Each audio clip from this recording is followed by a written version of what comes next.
Assalamualaikum warahmatullahi wabarakatuh. Perkenalkan, nama saya Anastasia Biesta dari Prodi Manajemen Fakultas Ekonomi dan Bisnis. Di sini saya akan mempresentasikan materi UAS dengan dosen pengampu saya, Bapak Haji Warman Marshall, dengan judul materi yaitu nilai filosofi sila kelima Pancasila, yaitu keadilan sosial bagi seluruh rakyat Indonesia.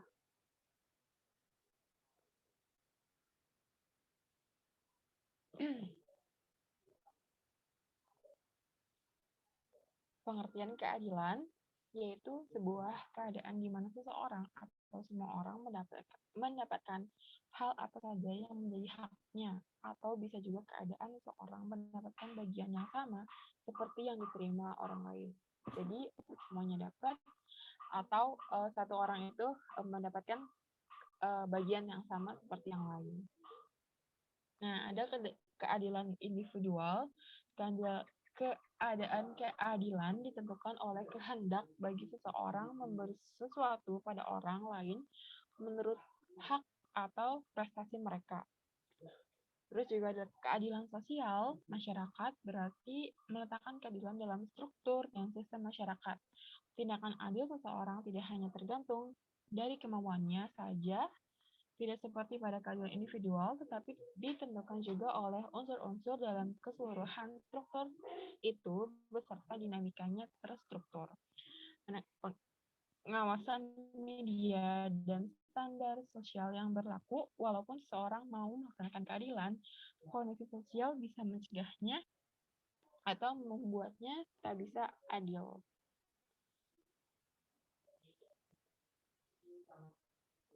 Lanjut.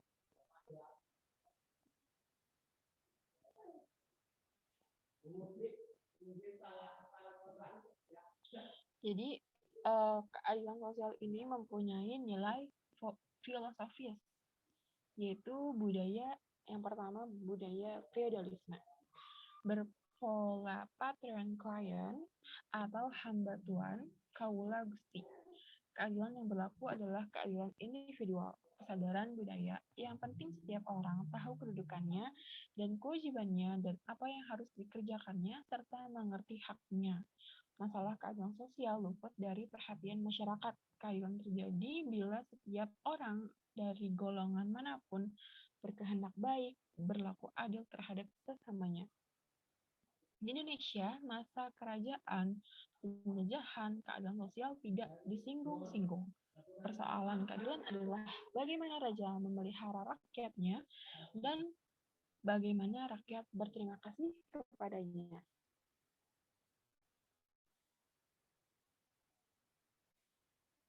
Jadi feodalisme itu sendiri yaitu dengan konsep raja dan hambanya. Juga ada nilai filosofis budaya industrialisasi dan kapitalisme. Revolusi industri tidak semata pengembangan pengetahuan praktis dan mekanis. Revolusi industri juga menumbuhkan pola baru dalam bidang ekonomi, pola hubungan kerja yang baru, pola gaya hidup baru, dan pola sosial yang baru. Ada pola relasi sosial baru ditandai dengan munculnya kelas sosial baru dari patron klien menjadi pemilik modal pekerja, kelas sosial baru tumbuh kelas, yaitu kelas buruh industri, di samping para pemilik modal. Ketidakadilan sosial terjadi kemiskinan kelas sosial buruh industri bukan karena faktor alamiah, tetapi karena sistem kapitalistik. Ketidakadilan sosial disebabkan oleh para kapitalis atau sistem masyarakat di kapitalistik itu sendiri. Dalam perjalanan sejarah struktur masyarakat kapitalistik mendapat tantangan dari kaum sosialis, Marxis, dan gereja yang antara lain melahirkan komunisme.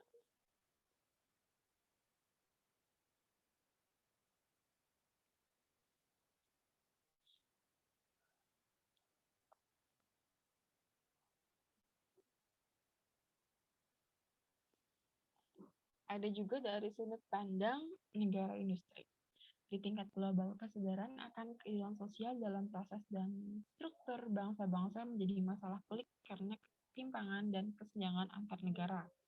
Negara maju, negara berkembang, dan negara miskin menyadari bahwa terdapat ketidakadilan sosial dalam struktur global. Artinya, ya ini itu dalam konteks relasi internasional, pertemuan Roma tahun 1971 muncul pemikiran perlunya pengalihan modal dari negara maju ke negara miskin, namun akibatnya negara miskin menjadi sangat tergantung pada negara atau lembaga donor. Hutang LN menumpuk dan ketidakmampuan negara miskin untuk melunasinya. Hal ini menimbulkan ketimpangan sosial antara negara maju dan negara miskin, bahkan menjadi semakin dalam. Maka masalah tersebut harus dipecahkan terlebih dahulu jika ingin keadilan sosial dapat ditegakkan.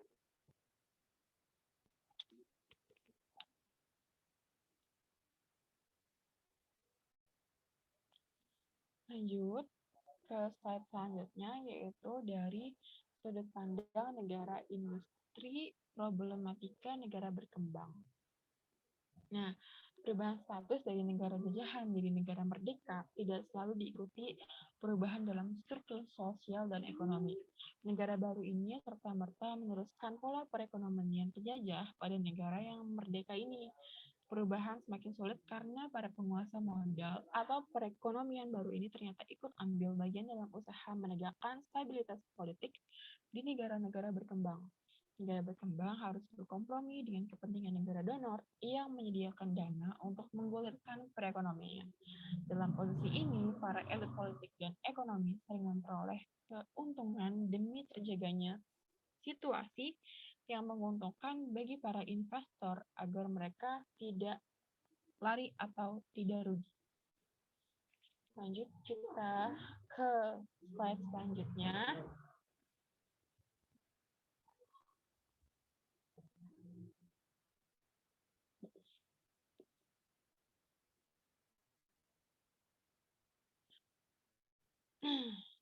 Di sini juga terdapat nilai filosofis kemiskinan struktural, yaitu kemiskinan yang bukan disebabkan oleh faktor alamiah seperti faktor alam, pendidikan, atau karakter manusia. Kemiskinan telah disebabkan oleh produk langsung atau tak langsung dari sebuah struktur di bidang politik, ekonomi, dan budaya. Misalnya kekuasaan golongan elit, yaitu sosial yang sewenang-wenang, urbanisasi, penanaman modal besar yang tidak menciptakan lapangan kerja, sistem pertanian modern yang tidak menguntungkan petani kecil.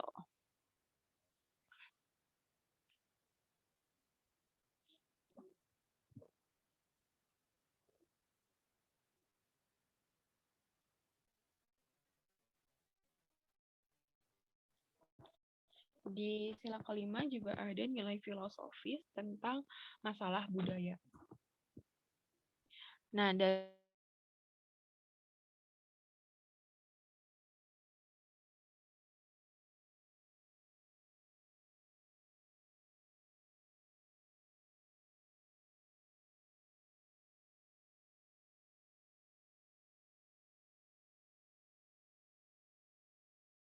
melalui penanaman modal maupun akibat kolonialisme, demokrasi yang dibawa oleh pola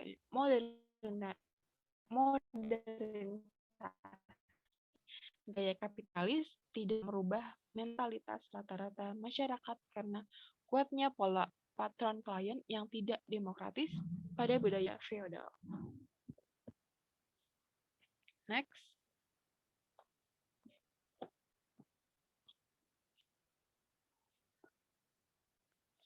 Ada juga masalah daya beli masyarakat. Jumlah penduduk yang besar merupakan peluang baik bagi para pelemparan produk. Namun, pelemparan produk ke pasar ternyata tidak dibarengi dengan peningkatan daya beli masyarakat, sehingga harga-harga tidak pernah benar terjangkau oleh masyarakat kebanyakan. Ada juga masalah penentuan orientasi pasar. Jadi daya beli masyarakat yang rendah membuat orientasi pasar hanya menjangkau golongan menengah ke atas yang jumlahnya hanya sekitar 10% penduduk. Kebanyakan masyarakat tidak mampu menjangkau barang-barang tersebut, sehingga kesejahteraan mereka meningkat. Ini merupakan bentuk lain dari kemiskinan struktural yang mengakibatkan ketidakadilan sosial. Next.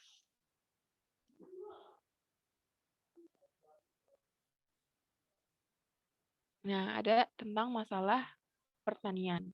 Jadi sila yang kelima ini juga eh, terkandung tentang pertanian, yaitu petani kecil yang ingin meningkatkan daya beli tidak mampu memenuhi standar penanaman pangan, sementara petani kaya cenderung beralih ke tanaman yang lebih menguntungkan.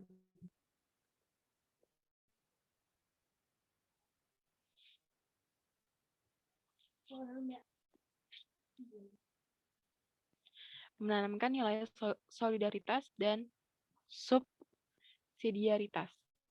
Solidaritas berarti membela dan mengusahakan kehidupan bagi orang-orang yang dipinggirkan dalam proses atau mekanisme hubungan antar bidang kehidupan karena terbatas dalam akses kepentingan politik, ekonomi, dan budaya mereka. Bersikap solider adalah upaya menentukan prioritas dalam struktur masyarakat, siapa yang mendapat pemberdayaan lebih dahulu. Next.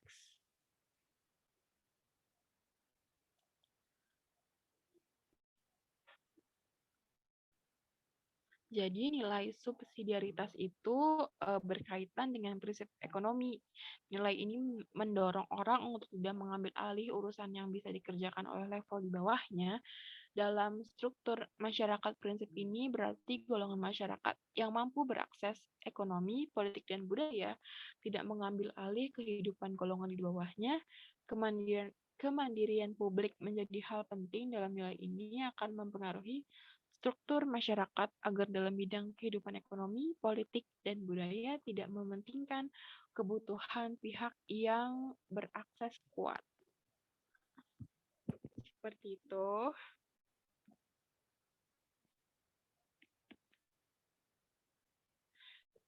Jadi itu nilai filosofis yang terkandung dalam keadilan sosial bagi seluruh rakyat Indonesia. Jadi sila ini itu mengandung berbagai lapisan masyarakat yang menjadi yang ada di Indonesia.